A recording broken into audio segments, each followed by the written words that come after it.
You know, when I started in business, guys, everybody laughed at me. All my friends, virtually all my family, virtually everybody I know, they laughed in my face, okay?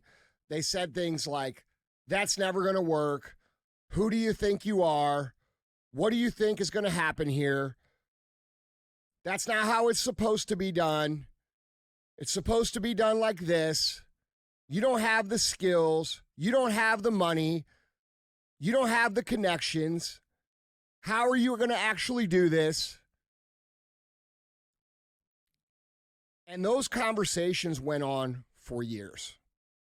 And the reason I wanted to talk about this today is because I see a lot of you young people out here trying to build something that you believe in, something that you see in your mind and believe in your heart.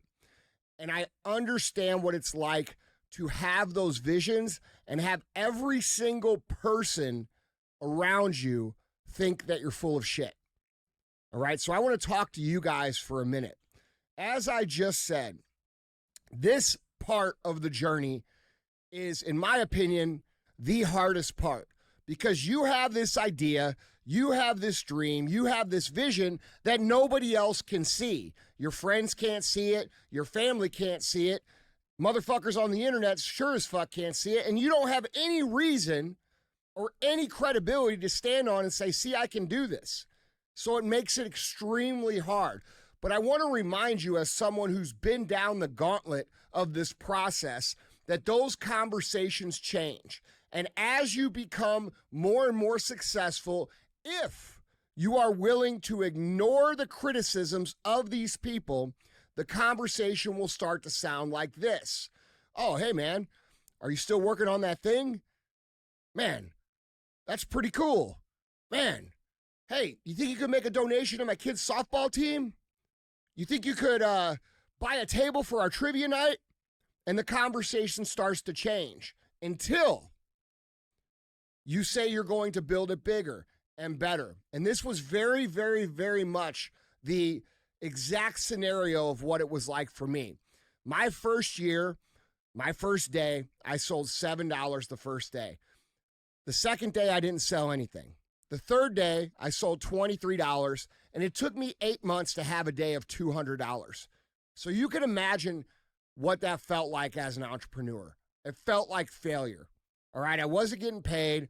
All my friends were laughing at me. All my family was telling me to get serious, get realistic, get a real job, grow the fuck up. And I'm in here every day at my little vitamin shop trying to do the best that I can to make something happen. I'm going out door to door. I'm going up and down the streets. Back then, we didn't have social media, so you had to do things like go door to door. And I'm thankful for that opportunity because it taught me some pretty valuable skills. But that's neither here nor there. The point is, we're all out here trying as hard as we can, and we face a literal tsunami of negative conversation, negative talk, and negative criticisms. And it doesn't always stay that way, all right? As you grow up, as you get bigger, as you become more successful, and as it becomes evident that you're actually going to create something, the conversation is going to change. But by the time that it changes, you are going to not give a shit what these people had to say about it, all right? So if this is you and you're struggling and you're fighting and you're in the fight, understand that facing this issue of non-believers, of critiques and criticisms and negativity is part of the process. And a big reason why people can't build businesses, a big reason why they can't follow through to create success for themselves is because they don't have the capacity to push through this initial phase. And this initial phase is justified. All right. A lot of us blame these people. They blame them for not believing in them or doubting them. But if we're really honest with ourselves, what have we given these people as evidence to show that we are actually capable of completing the task at hand? We haven't given them anything yet. So they can't believe in it. And since you're the only one that can see the vision and you're the only one that can believe in the vision, how can you blame them? Because they can't crack open your head and look inside and say, oh, there it is. They can't crack open your heart and look inside and say, oh, He has what it takes.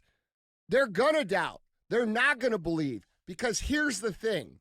Stepping outside the framework of normalcy is always going to be questioned because most people live inside that framework their entire lives. And as you step outside and as you venture more and more and more down the own path that you know that you're supposed to go down, you're going to face more and more criticism. And there's two kinds of people. There's the people that win and there's the people that lose. And the people that win have something in common when it comes to this level of criticism. They very simply understand this. Every single bit of criticism, every single bit of negativity, every single bit of doubt, every single negative comment, every single person that says, I can't do this, you fucking won't do this, or this could never happen, those go into a bank on your shoulder. And it becomes this giant chip. And every time you're tired, every time you're frustrated, every time you want to fucking quit, you remember what these people say. And winners understand that this is some of the most valuable fuel that you could ever have. Now, the other kind of people, the people who lose, those people will listen to these people who are bound by the restrictions and the rails of normalcy for their entire existence. And they will listen to the criticism, they will listen to the doubt, they will listen to the hate, and eventually they will give in to that, and they will accept their reality to be one of normalcy. They will step back inside the rails of normalcy so that they can gain the acceptance of all their normal friends and family. AKA, they're going to give up on their whole entire life, their whole entire dreams, their entire future, because they couldn't get past the doubt that the people who are confined to this prison of normalcy for their entire lives put on them. So those are your choices, because anything that you do great, anything that you do outside the realm of normalcy is going to be criticized, and how you respond to that criticism is ultimately going to be what pushes you down the path or forces you back within the confines of a normal life. And I'm not saying there's anything wrong with a normal life, except if you have those dreams and you have those goals and you have this vision for yourself, and then you sell yourself out of it back into normalcy because you can't understand how to use negativity as fuel. Right now, we live in a society that's very soft, that's very weak, that is very touchy-feely, and honestly, there's a massive opportunity for real fucking killers to go out and win if they can understand that they need to bank the negativity, bank the criticism, bank the doubt, and then draw upon it as they need it. When they're tired, when they want to quit, when they don't feel like it. And guess what? That's most of the time. Most of the time on this journey, you are going to feel like shit. You are going to be overwhelmed. You are going to be stressed. You are going to be tired. You are going to wonder if it's the right thing. That's most of the time. Everybody thinks this is some sort of free and easy ride to the top because we have all these people on the internet who pretend to do that so that they can dig down in your pocket and take your money. That's not reality. Reality is it's fucking hard. Reality is it's going to take everything you got. Reality is if you don't have a big old chip on your shoulder that you could draw from and then have it push you down the road, you're not going to fucking make it. So when you look around and you start feeling bad because these people are criticizing you, because these people are attacking you, because these people are doubting you, I challenge you to flip the perspective to one where you're thankful for that. Because eventually you'll become so successful, you won't have people doubting you anymore. You won't have people criticizing you like that. You won't have people that don't believe. And you won't have that fuel, and you wish you did.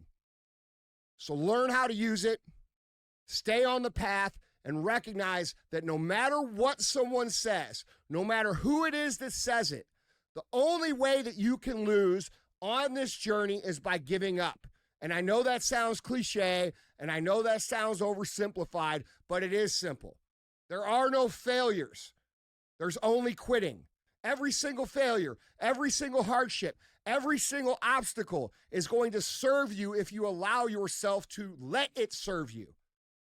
Okay? So fuck what these people think. Fuck what they say.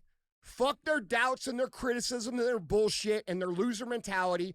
Put it all up here on your shoulder, and when you don't feel like it, and when you're frustrated, and when you want to quit, take the proper amount out, and the proper amount is the amount that gets you off your ass and gets you executing. Because if you're executing day in and day out, day in and day out, day in and day out, over the course of time, regardless of what anybody says, regardless of what your mom says, regardless of what your dad says, regardless of what your cousins say, regardless of what the internet says, if you are executing day in and day out, no matter what, there is not a single fucking thing that can stop you. And keep that in mind, because every single person that you look up to, every single success story that inspires you, every single championship story that you say, damn, dude, one day that's going to be me, they all went through this. Every fucking single one of them. So don't think it's just you. Don't take it personal, but use it as fuel. Because if you can execute, you cannot be fucking stopped. And let me remind you of one little thing before we let you go. If you quit and you do retire back into the framework of normalcy, you know what they're going to say 10 years from now about you? They're going to say, yeah, he tried, but he fucking failed. Just like I knew he would. So you could decide, do you want to go down the path and face the criticism and face the hate and face the frustration and face the pain and use it as fuel and then go on to fucking win and inspire and teach and lift people up? Or do you want to retire into the framework of normalcy? Do you want to become like the people who are criticizing you? And then do you want to listen to them 10 years from now talk about how you almost made it? Because I can't think of anything worse than that.